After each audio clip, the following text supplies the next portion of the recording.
हाँ जी, क्या प्रश्न है?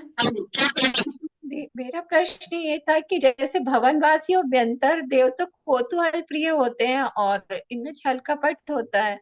लेकिन ज्योतिष देवों में किस टाइप से ये होता है वो नहीं मालूम, वो बता दीजिए दीदी, वो कैसे कौतूहल और छल कपट करते हैं। हाँ, छल कपट और कौतूहल ही नहीं। हाँ, आपका म्यूट कर लीजिए।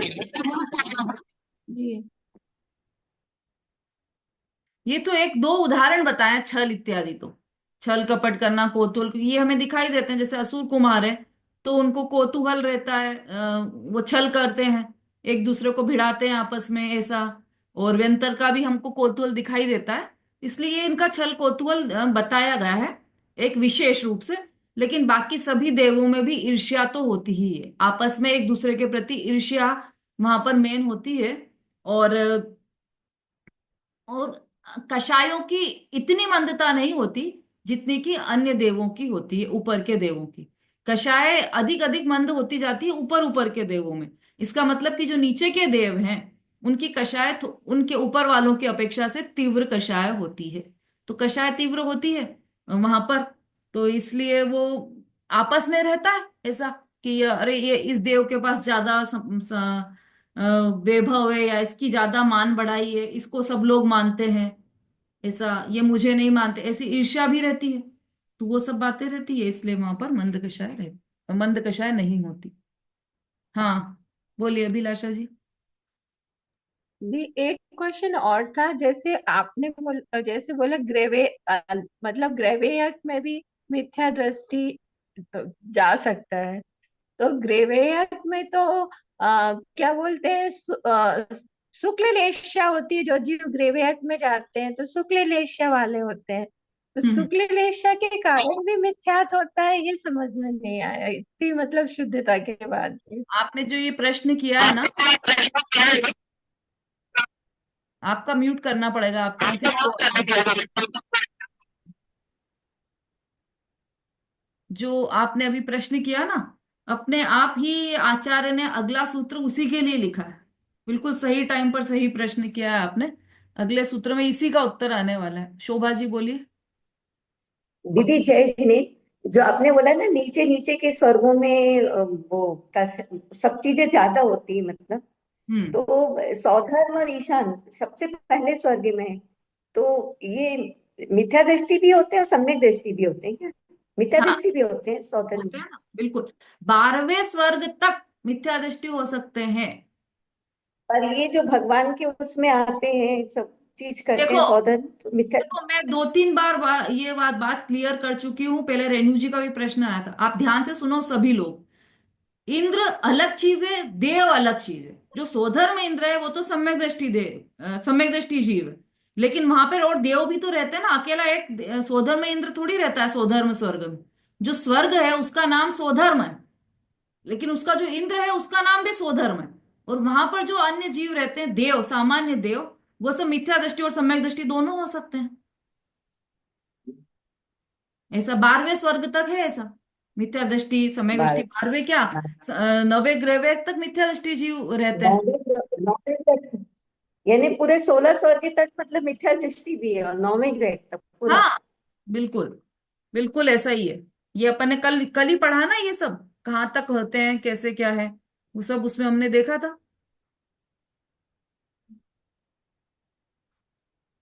नवे ग्रेवे और या थोड़ा सा अंतिम सीमा है, मिथ्या दृष्टि की अंतिम सीमा नवा ग्रेव है। उससे ऊपर के स्वर्गों में वो मिथ्या दृष्टि जीव नहीं जाएगा, ये नियम है। वो तो छह ढाला में भी आया ना, नौवे विभक्ति की पायो अनंत वीर्या पद। हाँ, पर वो वही। इतना सब होने के बाद कि 16 स्वर्ग उसके बाद 9 ग्रीव, तो विश्वास नहीं होता कि मिथ्या दृष्टि जीव इतनी दूर तक जा सकता है मतलब। हाँ, हाँ, हाँ, अपन कहाँ तक पहुंच जाते हैं उसके बाद? अनुदिश ही आ गया, नौवे ग्रेवत के बाद तो अनुदिश आ गया। हाँ, मतलब अपन कहाँ तक जा सकते हैं इतना मतलब। वो तो है इतना ही। पुरुषार्थ कर लेते हैं, नौवे ग्रीवत तक चले जाते हैं। इसके हाँ, बाद भटक के नीचे आ जाते हैं ये मतलब बिल्कुल बिल्कुल ऐसे। सोचते हैं। तो ये अनादि से यही तो मिथ्यात्व चल रहा है ना। हम क्या समझते हैं कि क्रियाकांड वही धर्म है। और इसलिए क्या किया हमने, अनंतों बार मुनिव्रत धारण कर लिया, क्योंकि हमें दिखता है यही। अभी भी हमें ये नहीं मिली होती जिनवाणी, गुरुदेव का संयोग नहीं मिला होता, तो हम भी उस विवेक शून्य भीड़ में शामिल होते जहां पर कि क्रिया को ही धर्म मान लिया जाता है। सौ उपवास करेंगे, साल साल भर उपवास करेंगे तो हमको मोक्ष मिल जाएगा। ये ऐसी मान्यता अनंतों बार हमारी रही है। अनंतों बार हमने ये दीदी, सोचा कि हम दीदी इतना करिए। इतना दृढ़ दृढ़ तरीके से अपने ध्यान करो कि बिल्कुल हिले नहीं हम, उपल खाज खुजावते ऐसे पत्थर जैसे बन के हमने कई बार ध्यान किया है, तपस्या की है, काय क्लेश किया है, 28 मूल गुणों का निरतिचार पालन किया है, एक बार नहीं अनंत बार। उस सब में मान्यता क्या है? मान्यता यही मिथ्या मान्यता है कि मैं काय क्लेश करूंगा, मैं क्रिया करूंगा तो उससे मुझे धर्म हो जाएगा और धर्म से मुझे मोक्ष मिल जाएगा। ये मान्यता मुख्य रही, और ये मिथ्या मान्यता के कारण ही अनंतों बार नवे ग्रेवे तक भी हम चले गए। उसका दीदी जो फल इतने क्या हुआ, बड़े, ये हमें सोचना चाहिए। फल क्या हुआ कि तहते चय थावर्तन धरे, फिर यो परिवर्तन पूरे करे, वापस वही वही राउंड, वही संसार चक्र पूरा। पर, किस लिए? पर दीदी जो भी, सम्यक्त नहीं जो होने भी के पूजा कारण। व्रत, दीदी जो भी पूजा व्रत उपास कर रहे हैं या कुछ भी कर रहे हैं, वो मोक्ष की चाह लेके तो करते ही नहीं है। बस वो चाहते हैं कि हम छठवा काल निकल जाए, हम स्वर्ग में रहें, ताकि हमें इतने कष्ट ना सहन करना पड़े। मिथ्या दृष्टि की अपेक्षा से कही है आपने ये बात। सम्यक दृष्टि जीव भी पूजा पाठ करता है, लेकिन उसकी मान्यता ऐसी रहती है कि वो शुभ भाव को उपादेय नहीं मानता। वो तो शुभ भाव उसके उसकी कमजोरी रहती है। वास्तव में तो उसे लगता है कि मैं आत्मा से निकलूं ही नहीं। इतनी आनंददायक जगह, इतना आनंददायक स्थान है आत्मा, जहां अनंत गुणों के साथ मुझे केली करने को मिल रहा है, अनंत गुणों की संपदा जहां मुझे मिल रही है, उससे बाहर आऊं ही क्यों? वहां तो बाहर तो भट्टी चल रही है ना। आपने पढ़ा होगा वो आचार्य जब ग्रंथ लिखते हैं ना कि अरे मैं शुभ भाव की भट्टी में जल रहा हूं, भट्टी, उसको भट्टी बोला शुभ भाव को। शुभ भाव जो जिनवाणी लिखने का कार्य भी कर रहे हैं वो शुभ भाव की भट्टी लग रही है उन्हें। क्यों लग रही है भट्टी? क्योंकि एयर कंडीशन के सामने तो वो भट्टी लगेगा ही। एयर कंडीशन तत्व है आत्मा, जहां पर किसी भी लू नहीं लगती, जहां पर आग की लपटें नहीं है, ऐसा एयर कंडीशनड तत्व है आत्मा। और वहां से निकले तो विषय भोग की भट्टी, इच्छाओं की भट्टी, ये चारों तरफ दिखाई देगी। बहुत सारी बातें हैं, पर मुख्य बात यही है कि सम्यक्त्व ही एकमात्र करने योग्य कार्य है, क्योंकि बाकी सब कार्य तो हमने अनंत बार किए हैं, यही कार्य ऐसा है जो हमने अभी तक किया नहीं है। हाँ सरिता जी। जैसे ना दीदी, दीदी जैसे अभी दीदी ने पूछा ना कि वो समय दृष्टि के बारे में, तो जो आपने इंद्र बताए, तो जैसे सारे स्वर्ग के माने वैमानिक से लेके इंद्र और प्रतेंद्र जो रहते हैं, तो वो सारे समय दृष्टि होते हैं। हाँ, इंद्र और इसलिए प्रतेंद्र। अच्छा हुआ आपने ये प्रश्न किया, क्योंकि एक बार पहले भी प्रश्न आया था।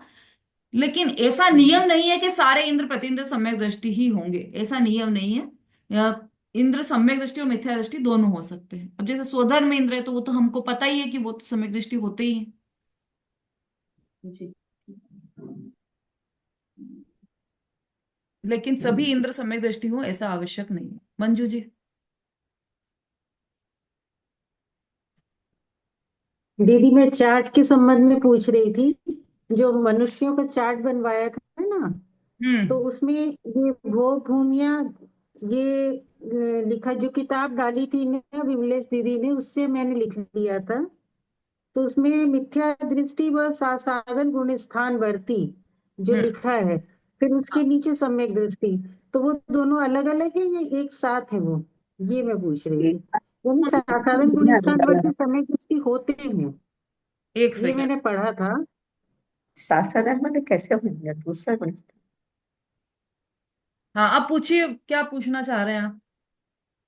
ये पूछ रही थी, उसमें लिखा था ना वो भूमिया, जैसे लिखा है वो पॉइंट में, हम्म। मिथ्या दृष्टि व साधन गुण स्थान वर्ती, हाँ। तो ये एक लाइन में लिखा है। और नीचे सम्यक दृष्टि लिखा है, तो मैं ये कह रही थी वो सम्यक दृष्टि इसके साथ तो नहीं जुड़ा है ना? नहीं नहीं, वो अलग है ना, मिथ्या दृष्टि सम्यक अलग। दृष्टि अलग है। और सासाधन गुण स्थान वर्ती एक अलग है। वो तो दूसरे गुण स्थान वाला है, वो मिथ्या दृष्टि के जैसा ही हाँ, भवनत्रिक में ही जाएगा वो भी। वो भवनत्रिक से ज्यादा में नहीं जाएगा। और सम्यक दृष्टि जीव स्वधर्म ईशान स्वर्ग में जाए तक जाएगा, मतलब जा सकता है सम्यक दृष्टि जीव। और एक ये किताब से भी देखा था दीदी, हम्म। इसमें जो 7वां पॉइंट है किताब में, कर्म भूमि के मनुष्य मिथ्या दृष्टि अथवा सासाधन, ये लिखा है भवनवासी से उपरीम ग्रेवियक तक, हाँ। यही है ना। हाँ। और हम्म। जो किताब, ये इस किताब से जो हम लोगों ने लिखा है ना, कर्म भूमि के मिथ्या दृष्टि व सासाधन गुण स्थान वर्ती, हम्म। इनको हम लोगों ने लिखा भवनवासी से अच्युत स्वर्ग यानी हाँ 16वें स्वर्ग तक।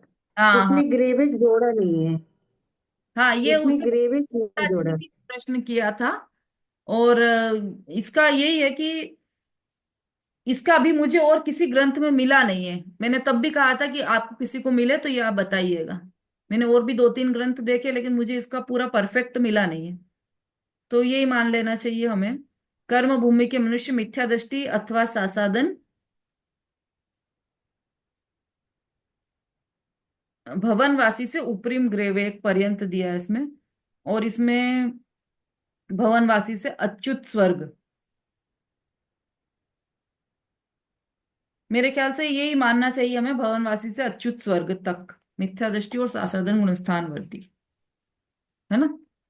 और देखेंगे जी। इसको ग्रंथों में, आप लोग भी देखिएगा। हाँ, जैसा कि हम लोग पढ़ रहे हैं ना कि द्रव्यलिंगी मुनिराज होते हैं वो ग्रेवियक तक जाते हैं, तो हम्म। उनका तो एक अलग से पॉइंट दे ही दिया है हाँ, उसका कि अलग है point। द्रव्यलिंग, हाँ, द्रव्य जिन लिंगी चौथे पॉइंट में दिया है ग्रेवियक तक। हम्म।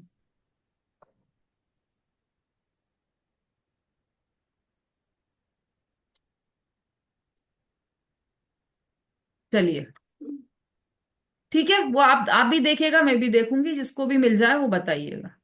हाँ, और कोई प्रश्न? नहीं तो फिर हम आगे के सूत्र में बढ़ेंगे अब बहुत ही सुंदर सूत्र आने वाला है, जिसमें आपकी कई शंकाओं का समाधान होने वाला है। लेश्या संबंधी सूत्र है ये, सूत्र नंबर 22। वैमानिक देवों में लेश्या का वर्णन। पीत पद्म शुक्ल लेश्या द्वित्रिशेषेषु। फिर से पढ़ते हैं।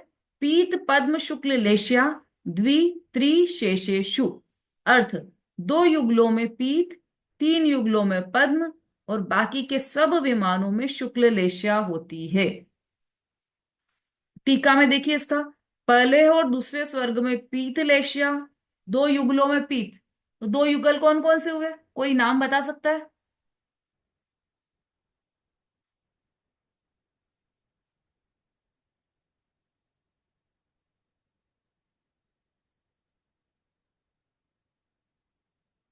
हाँ भाई, जो वीडियो पर नहीं है उनको भी ये पता होना चाहिए क्या प्रकरण चल रहा है हमारा। और प्रकरण में साथ में जुड़ जाना चाहिए कहीं से भी। भले ट्रेन लेट पकड़े, लेट हो जाए स्टेशन पे, बट ट्रेन पकड़ लेना चाहिए बस हमें, कैसे भी दौड़ते दौड़ते जाए चाहे भागते भागते, लेकिन साथ में शामिल हो जाना चाहिए। संगीता जी, आप बताइए। दीदी 2 युगलों में भवनवासी और व्यंतर।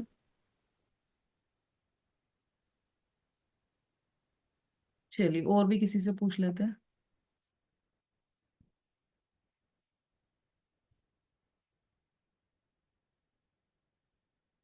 नमिता जी।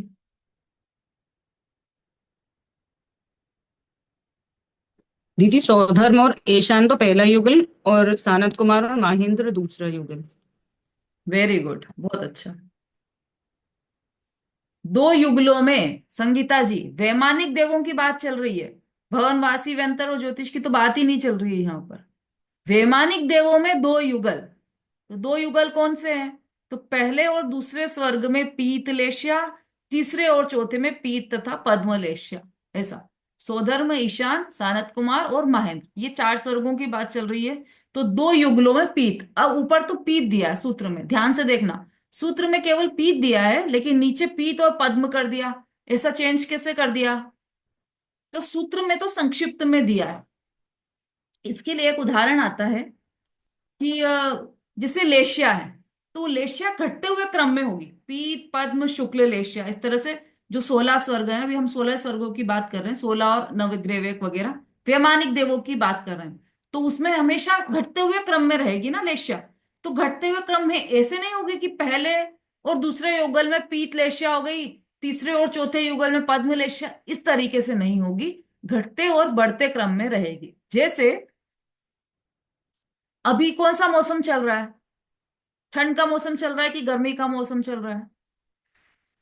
हम्म कि अभी कि किसी ने कहा कि ठंड का मौसम चल रहा है, तो ठंड का मौसम चल रहा है, तो आप कहाँ हैं? आपके टोपे मोजे सब कहाँ हैं? आपने तो पहने नहीं है। अच्छा, तो नहीं, ठंड का नहीं, गर्मी का मौसम चल रहा है, तो कहाँ है? आपने तो ये शॉल डाल रखी है, आपने तो स्वेटर पहन रखा है। तो ठंड का मौसम है या गर्मी का मौसम है? कि घटती हुई ठंड और बढ़ती हुई गर्मी का मौसम है, प्रारंभ होती हुई गर्मी का मौसम। मतलब क्या कहना चाहते हैं यहाँ पर कि कोई भी कोई कोई कार्य है, जैसे कोई भी बदलाव है, तो वो एकदम से नहीं होता है कि 15 जनवरी तक ठंड, उसके बाद 16 जनवरी से गर्मी चालू हो जाएगी, ऐसा नहीं होगा। हमेशा पहले वो जो ठंड है वो घटते हुए क्रम में आएगी, गर्मी फिर शुरू होते हुए क्रम में फिर बढ़ेगी, आगे जाकर इतनी बढ़ जाएगी कि आप एसी के बिना भी नहीं रह पाएंगे। तो घटते हुए क्रम और बढ़ते हुए क्रम में। ठीक इसी तरह लेशिया का भी यही सिस्टम है। अभी लेशिया घटते हुए क्रम में, तो पीत लेशिया से प्रारंभ हुआ ना, दो युगलों में पीत, तो पहले और दूसरे स्वर्ग में तो पीत लेशिया ही है। अब उसके बाद तीसरे और चौथे में पीत तो है ही, लेकिन पद्म लेशिया की शुरुआत भी हो गई है वहां पर। ठीक है। फिर 5वें से 8वें तक पद्म लेशिया है ना। फिर 9वें से 12वें तक पद्म और शुक्ल लेशिया, मतलब वहां पर शुक्ल लेशिया का प्रारंभ भी हो गया है। कौन से? 12वें में। 9वें से 12वें तक पद्म और शुक्ल लेशिया, और बाकी के सब वैमानिक देवों के शुक्ल लेशिया। उसके बाद फिर सबकी शुक्ल लेशिया ही होगी। 12वें के बाद से सबकी शुक्ल लेशिया। 13वां 14वां 15वां 16वां, उसके बाद फिर 9 ग्रेवेयक, 9 अनुदिश, 5 अनुत्तर, ये सब में ही शुक्ल लेशिया होगी। 9 अनुदिश और 5 अनुत्तर, इन 14 विमानों के देवों के परम शुक्ल लेशिया होती है। बाकी के सब मतलब 13वां 14वां 15वां और 16वां, इन वैमानिक देवों के शुक्ल लेशिया होती है। फिर उसके बाद 9 अनुदिश, 9 और 5 अनुत्तर, इन 14 विमान देवों के परम शुक्ल लेशिया है। भवनित्रिक देवों की लेशिया का वर्णन इस अध्याय के दूसरे सूत्र में आ गया है। यहाँ भाव लेशिया समझना चाहिए। जो हम भवनवासी, व्यंतर और ज्योतिष, इनकी जो लेशिया होती है वो हमने पढ़ ली थी शुरू में ही, दूसरे सूत्र में ही, है ना। निकालिए दूसरा सूत्र, हो गया टाइम तो अभी, चलिए वो कल कल देखेंगे हम। तो इतना समझना, अभी लेशियाओं संबंधी बहुत सुंदर चर्चा आने वाली है, तो वो आप लोग जरूर सुनिए। आज जो लोग एब्सेंट है उनको भी कल बुलाकर लाइए, तो उससे क्या होगा ना, गणित समझ में आएगा। लेशियाओं का क्या गणित है भाई? शुक्ल लेशिया हो गई, लेकिन जिनके शुक्ल लेशिया है, परम शुक्ल लेशिया है सर्वार सिद्धि के देवों के, है ना, लेकिन उनकी कषाय ज्यादा है मनुष्य गति के पंचम और स्थानवर्ती जीव से ज्यादा कषाय है। और लेशिया चल रही परम शुक्ल लेशिया, और मनुष्य गति के जीव की जिसकी लेशिया चल रही है कृष्ण लेशिया, उससे भी ज्यादा कषाय उसकी है। तो ये कैसे गणित बैठेगा, वो कल सारी हमारी चर्चा चलने वाली है। रेणु जी बोलिए। दीदी नहीं, मैंने तो वो सौधर्म और ईशान इंद्र के बारे में हाथ उठाया था ठीक कहने है, के लिए। चलिए तो कल के लिए आप सब तैयारी रखिए, थोड़ा पढ़कर आइए इसमें से भी लेशा का प्रकरण, और पिछला ठीक। भी रिवाइज करके आइए। सूत्र याद करते जाइए ताकि आपको अर्थ उसका ध्यान में रहे। सुषमा जी ने तो कर ही लिए होंगे मेरे ख्याल से सारे सूत्र। कहाँ है सुषमा जी?